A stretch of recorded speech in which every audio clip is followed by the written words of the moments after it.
Oh, nampak tu. Ni yang kita nak ni.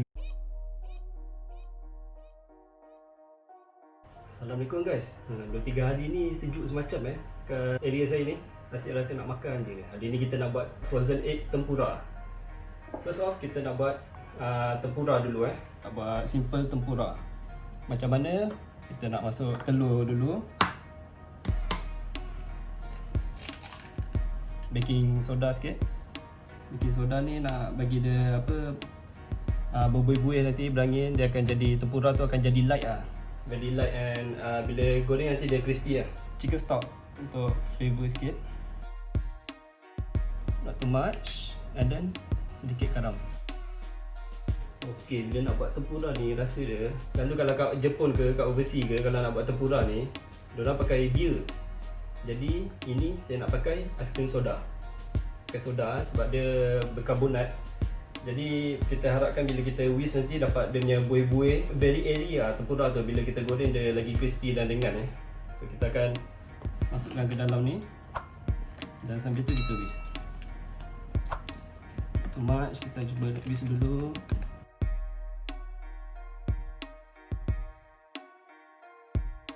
Okey, air tu kalau boleh make sure betul-betul sejuk.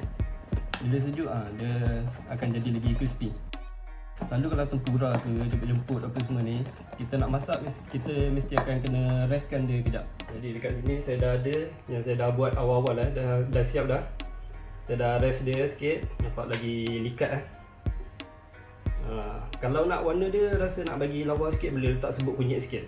Okey, untuk frozen egg tempura ni, bahan utama dia ialah telur yang telah dibekukan semalaman ataupun at least 7 ke 8 jam lah, bagi dia betul-betul beku solid Bila kita bekukan dia akan nampak jadi crack sikit macam ni.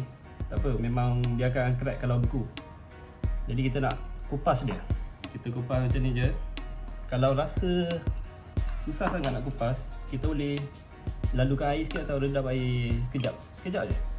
Nak bagi dia dalam tu sedikit cair, dia punya lapisan luar tu.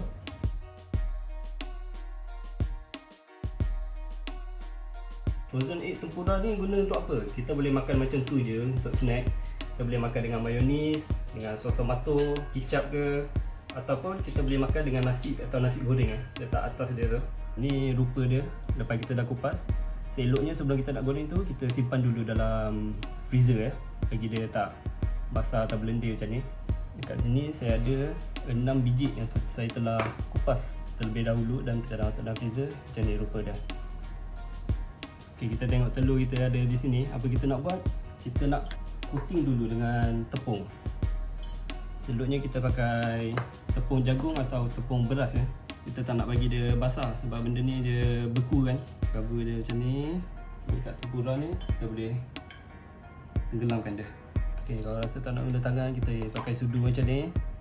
Kita roll-rollkan dia bagi dia betul-betul dapat salut dengan sebati. Baru kita masuk ke dalam minyak Make sure minyak ni tak terlalu sejuk dan tak terlalu panas. Sebab kalau terlalu panas dia akan terus meletupkan telur tu, dia akan terus jadi berbuih-buih Kalau boleh jangan masuk terlalu banyak dalam satu masa, sebab dia akan jadi sejuk sebab telur tu pun beku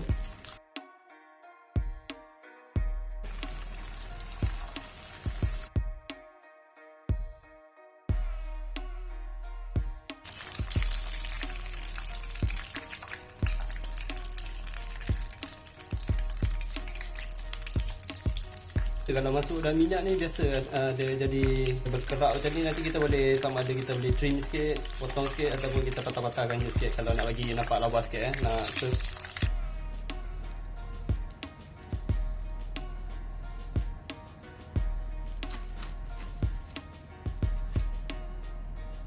Okey, bila dah siap kita boleh plating dia macam ni. Dia simple je, kita letak dengan salad ke, dengan nasi ke, nanti tunjuk atas nasi Okey, nak tengok dalam dia mesti curious kan. Macam mana, apa hasilnya bila dah goreng yang beku ni kan. Frozen egg tempura, macam mana rupa dia kat dalam dia. Jom kita lihat. Saat yang dinanti-nantikan. Selalu kalau nak makan dengan nasi goreng ke, nasi putih pun boleh macam ni, ataupun nak makan macam tu je, tak ada masalah. Nampak macam ni. Dan apa kita nak buat, kita nak potong. nampak tu. Dia masih cair-cair lagi ni yang kita nak ni. Luar dia sangat crispy dan dalam dia nampak cair. Sangat cantik.